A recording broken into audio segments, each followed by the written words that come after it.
Olá, meus amigos, sejam todos muito bem-vindos ao canal Politizando. Saiu pesquisa Datafolha que foi divulgada neste dia 17 de setembro de 2021 e ali nós registramos de antemão um crescimento do Ciro no primeiro turno e também no segundo.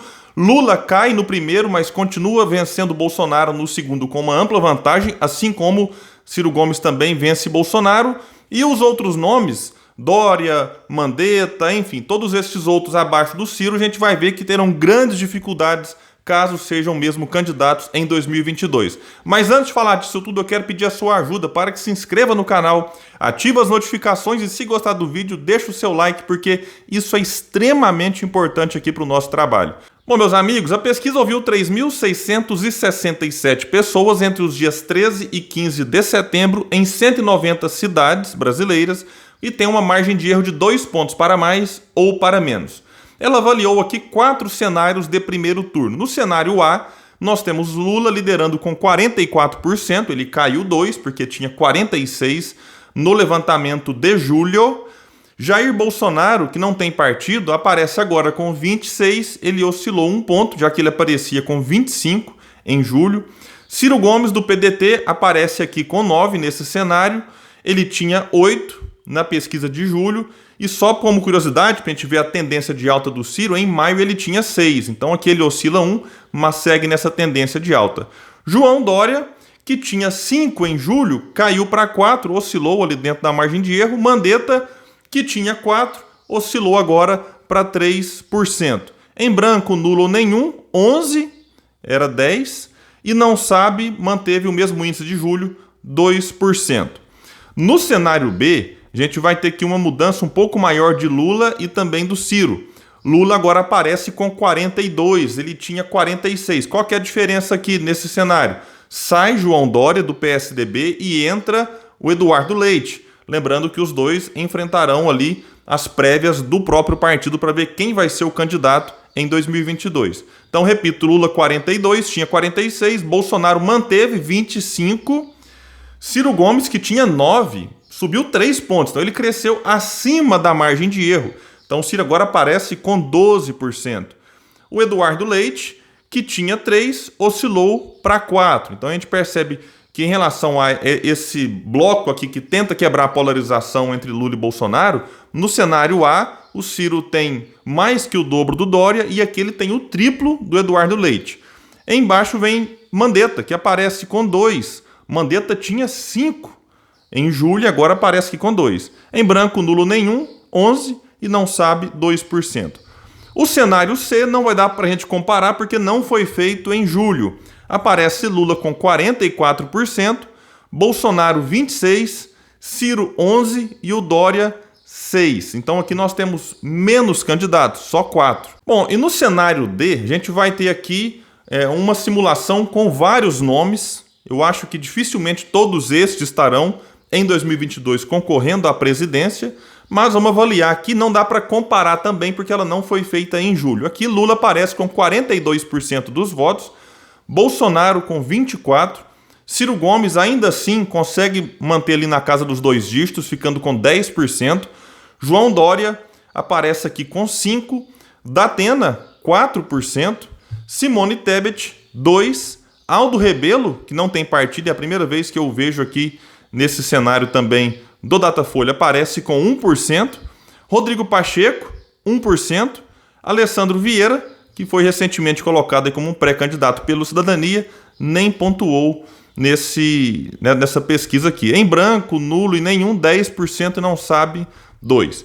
Bom, meus amigos, então, tirando algumas conclusões do primeiro turno, a gente percebe que Lula aparece aqui caindo num cenário até 4 pontos acima da margem de erro, o que pode indicar que ele tenha batido no teto e agora entra numa curva, numa tendência de queda. Algo, por exemplo, que a Poder Data já registra por 2 levantamentos seguidos o Lula caindo. Então esse aqui é o primeiro que apresenta Lula em queda, vamos avaliar como ficarão os próximos. Alguns analistas estimam que o Lula teria hoje entre 30% e 35%, e que essa gordura extra que ele aparece aqui se dá por conta do medo que as pessoas têm do Bolsonaro ter mais 4 anos de governo, e aí elas se apegam naquele que apresenta melhores chances de derrotá-lo.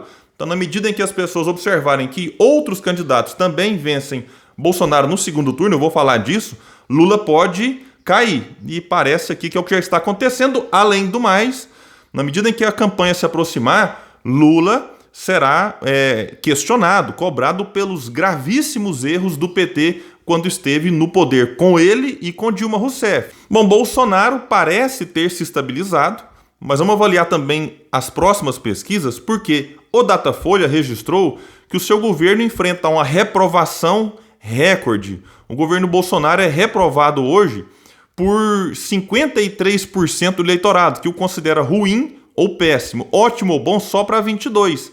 Era 24% no levantamento anterior. Então, talvez 22% hoje seriam aqueles que estariam dispostos a votar realmente em Bolsonaro. E ele aparece com um extra aqui também porque alguns ainda se apegam a ele com medo do Lula. Ciro Gomes, como eu disse no começo, é alguém que, mesmo que crescendo discretamente, pode comemorar, porque ele está numa tendência de alta e isso é importante. Um candidato hoje em dia não vai ter um elemento extra que o faça sair de 10 pontos e pula para 20 na outra pesquisa. Isso não acontece com essa distância das eleições. Mas o Ciro crescer, se firmar como terceiro colocado para atrair eventualmente o eleitor que não quer nem Lula nem Bolsonaro, isso é importantíssimo para ele, não só do eleitor, como de partidos, políticos e influenciadores que estão aí nas redes sociais, que eventualmente não têm muitas afinidades com o Ciro, mas tem algumas, e aí pode passar a apoiá-lo, porque de fato não querem um governo Lula e nem Bolsonaro. Os demais candidatos, além de estarem bem atrás do Ciro, não mostram força neste momento, então acho que em breve alguns seguirão o caminho de Amoedo e Huck, que já desistiram. Outsider para 2022, eu acho que vai ser difícil. O Datena, mesmo já tendo uma vida partidária aí há muitos anos, embora não se candidatou a nada, poderia ser considerado alguém assim que vem da mídia, que está aparecendo aí todo dia na televisão e no rádio, mas realmente também não emplacou. Eu acho que há pouco espaço para que em 2022 tenhamos algum nome fora da política e até fora destes aqui, com chances realmente de vencer as eleições. Vamos falar então do segundo turno, que aparece aqui Lula com 56% contra 31% de Bolsonaro. Bolsonaro manteve o que tinha em julho e o Lula caiu 2 pontos. No cenário Lula contra Dória, Lula tinha 56% em julho, caiu, oscilou para 55%. O Dória, que tinha 23%, oscilou para 22%. O Ciro contra Bolsonaro tinha 50% em julho, 48% em maio e agora aparece com 52%, também mantendo aí essa tendência de alta no eventual segundo turno contra Bolsonaro. Bolsonaro que agora aparece com 33%, então o Ciro tem uma vantagem de 19 pontos para o Bolsonaro, que tinha 34% antes, em julho, e 36% em maio. Contra Dória, Bolsonaro também perderia, por uma distância menor do que perderia para Ciro e Lula, mas ainda assim, Dória aparece com 46%, o mesmo índice que tinha em julho, e Bolsonaro agora aparece com 34%, uma oscilação negativa de 1 ponto. Bom, e aqui num cenário Lula contra Ciro, o candidato do PT venceria 51-29. Não dá para a gente comparar com meses anteriores, porque foi a primeira vez que o Datafolha fez esse levantamento.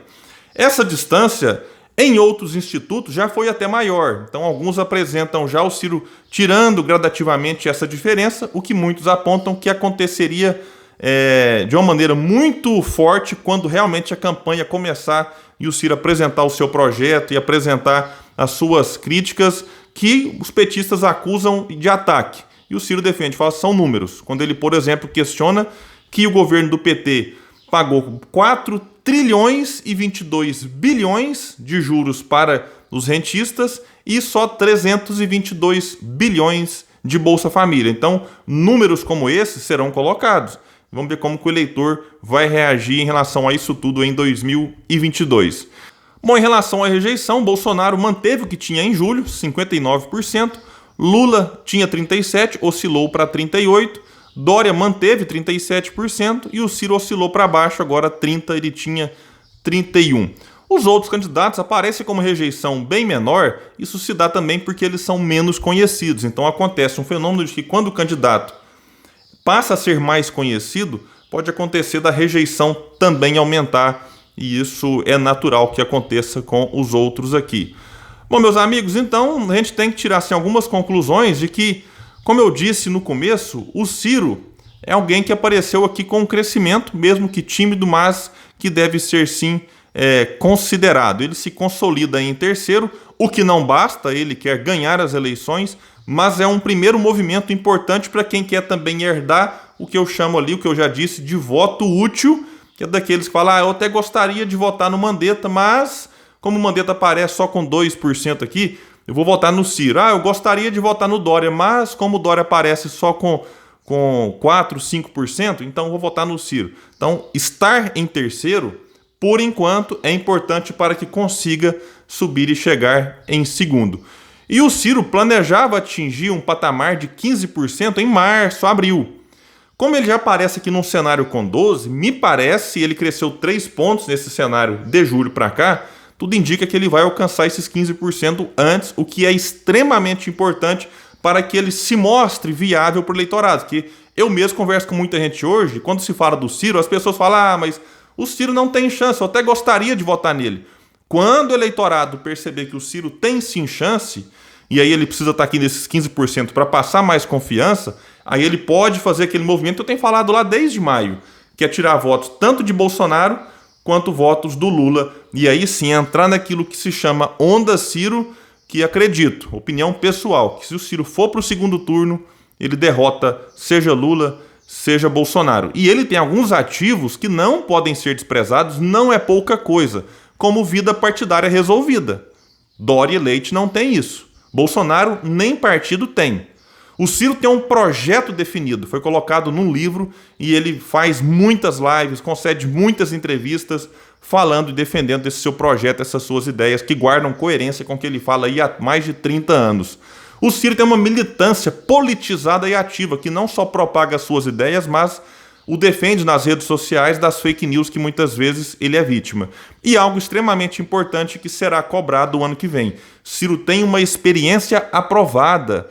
Além de ter sido deputado estadual e federal, cargos no Legislativo, Ciro foi prefeito de Fortaleza, governador do Ceará, ministro da Fazenda do Itamar Franco e ministro da Integração Nacional do Lula, que tirou a transposição do São Francisco do papel. Então, o Ciro tem alguns ativos que outros candidatos não têm. E para quem acha que pesquisa em setembro de 2021 definirá o que acontecerá em outubro de 2022, eu trago os números de setembro de 2017, 13 meses antes das eleições de 2018. E nela, Lula aparecia com 35% dos votos, Bolsonaro 17%, Marina Silva tinha 13%, Geraldo Alckmin 8%, Ciro Gomes na ocasião aparecia com 4% num cenário junto com Lula, que é o que acontece hoje. Álvaro Dias 4%, Meirelles 2%, Chico Alencar 1%. Meus amigos, então é isso, a gente fica por aqui, convidando a todos que nos acompanhem aqui no canal Politizando e se não se inscreveu, se inscreva. Até o próximo vídeo, pessoal!